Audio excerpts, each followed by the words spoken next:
नमस्कार दोस्तों, आदाब, सत श्री अकाल, गुड मॉर्निंग। आप सभी का बहुत-बहुत स्वागत है। आज जिस टॉपिक पे हम बात करने वाले हैं, वो टॉपिक बहुत ही ज़्यादा महत्वपूर्ण है, सभी की ज़िंदगी के लिए। क्योंकि हर व्यक्ति के दिमाग में एक ना एक दिन ये प्रश्न ज़रूर आता है कि मैं क्या करूँ? यहाँ हम करियर के कॉन्टेक्स्ट में बात करेंगे, करियर कौन-सा होना चाहिए? मतलब मैं काम कौन-सा करूँ जिससे मुझे पैसा मिले, सुकून मिले, प्रसिद्धि मिले, आनंद मिले, खुशियाँ मिले और सबसे बड़ी बात है कि मुझे इस बात का रिग्रेट ना हो कि मैं क्या करूँ?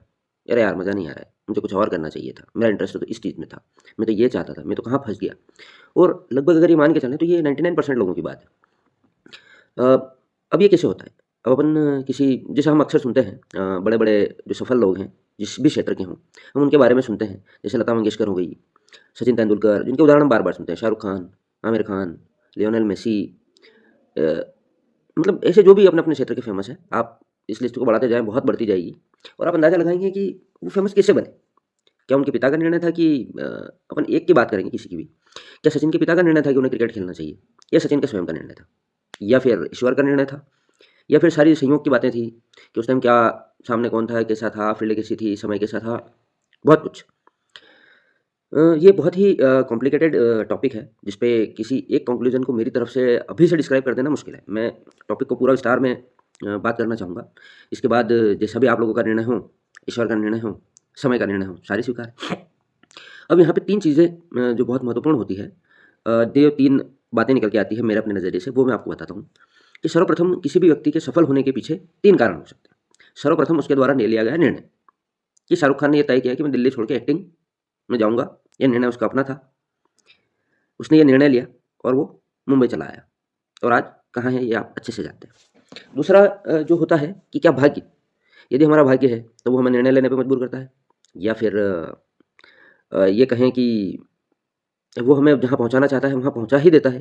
क्या ये बात सत्य है? जैसा कि हमारे श्याम सर कहते हैं, श्याम जी मुजावरिया सर, कि आपका प्रारब्ध जैसा भी होगा बुद्धि उसके अनुसार हो जाएगी। क्या ये बात पूर्णतः सत्य है? तीसरी बात जो है, जो इसमें हो सकती है वो ये कि आपने जो निर्णय लिया, वो उस समय काल के अनुसार ठीक था और आप संयोग से वहाँ पे पहुँच मतलब टॉप बन गए। मैं इसको यूँ समझें कि अपन कि आपकी न्यूरोलॉजिकल सेटिंग कुछ ऐसी थी बॉडी की कि आप जो कर रहे थे, उसमें स्वतः ही आप टॉप पे पहुँच गए। जैसे कि अगर उदाहरण की बात करें, अगर 2 उदाहरण हम ये ले भी लें कि किसी का नसीब है सचिन की तरह क्रिकेट खेलना, उसने निर्णय भी ये लिया है कि मैं भी क्रिकेट ही खेलूँगा और भी खिलाड़ी जो हैं टीम में उन्हीं की अपन बात करते हैं, उनका इंटरेस्ट भी खेलने में था, मज़ा भी उनको खेलने में आ रहा था, पर क्या वो सचिन जितने सफल हो सके? ये क्यों हुआ? जब उनका नसीब था खेलना, निर्णय था खेलना, तो सफलता उतनी क्यों नहीं मिल पाई जितनी सचिन को मिली? ये कहाँ कौन डिसाइड करता है कि उतना सफल होना था? हर आदमी अगर वैसा कर भी लेगा तो क्या ज़रूरी है कि वो उस क्षेत्र के सबसे शीर्ष पर पहुँच जाए? नहीं, और ये शीर्ष पर कौन पहुँचाता है? ये 3 अलग-अलग बिंदु हैं। सबसे पहला था हमारा निर्णय, दूसरा नसीब, तीसरा अगर बात करें जिसको साइंस की भाषा में हम कहें तो हमारे बॉडी के अंदर की न्यूरोलॉजिकल सेटिंग्स व्यवस्थाएँ या न्यूरॉन्स जो भी हैं।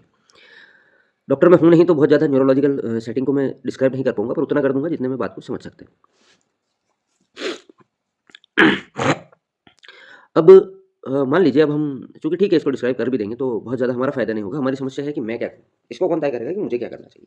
तो मेरा एक बहुत फ़ेमस डायलॉग है, जिसको मैं अक्सर कोई पूछता है तब उससे कहता हूँ कि करो वो जो हो जाए, वो नहीं जो करना पड़े। उदाहरण के तौर पे हम एक सामान्य सी बात करें कि यदि आपके सामने से एक नदी बह रही है, आपको इतना समझ नहीं है कि नदी किस दिशा में बह रही है, क्या हो रहा है, कुछ नहीं जानते हैं, आप सिर्फ़ नदी बह रही है और समझ लीजिए आपको कुछ दिखता नहीं है। जैसे समय हमारे सामने से बह रहा है पर हमको नहीं पता कि भविष्य में वो कहाँ तक जाएगा, कैसे जाएगा, क्या करेगा, कौन-सा काम हमको करना चाहिए, हम कहाँ पहुँच जाएँगे और लक्ष्य सिर्फ़ आपका इतना हो, नदी बह रही हो तो, कि आपको इसमें यात्रा तय करनी है। यात्रा मतलब इसमें आपको एक बोट दे दी गई, एक पतवार दे दी गई ये इसको खेने के लिए और आपके पास पर्याप्त ताकत दे दी गई कि आप उसमें बैठ सकते हैं और सफ़र तय कर सकते हैं। अगर मैं किसी सामान्य से बच्चे से भी पूछूँ कि सबसे लंबी दूरी, सबसे आरामदायक तरीके से अगर तय करनी हो तो कैसे होगी? तो उसका सिंपल सा जवाब होगा कि जिधर धारा बह रही है उधर आप जाने दो बोट को। सिर्फ़ न किनारे पे चली जाए तो वहाँ से आपके पास पतवार है, धक्का दे दो। यहीं कहीं टकराने की स्थिति में हो तो वहाँ से पतवार से थोड़ा-सा सेटिंग कर लो और आप बहुत लंबी दूरी बिना मेहनत तो नहीं कह सकता, बहुत कम मेहनत से जा सकते हैं। अब इसको नसीब कहें, निर्णय कहें या फिर न्यूरोलॉजिकल व्यवस्था कहें, इसको अपन बाद में डिस्क्राइब करें। अब एक दूसरा व्यक्ति है, वो भी उसी नदी में सफ़र तय करना चाहता है, पर वो नदी के उल्टी धारा की तरफ जाता है। उसको बहुत मेहनत करनी पड़ेगी। जितने समय में नदी की धारा के साथ बह के व्यक्ति बहुत दूर तक निकल जाएगा, उतने ही समय में वो बहुत कम सफ़र तय कर पाएगा। थकेगा अलग, परेशान अलग होगा और निर्णय वही होगा कि एक दिन उसका समय खत्म और उसको बाहर जाना है। क्योंकि समय तो सबका खत्म होना ही है एक दिन, ऊर्जा भी खत्म होनी है।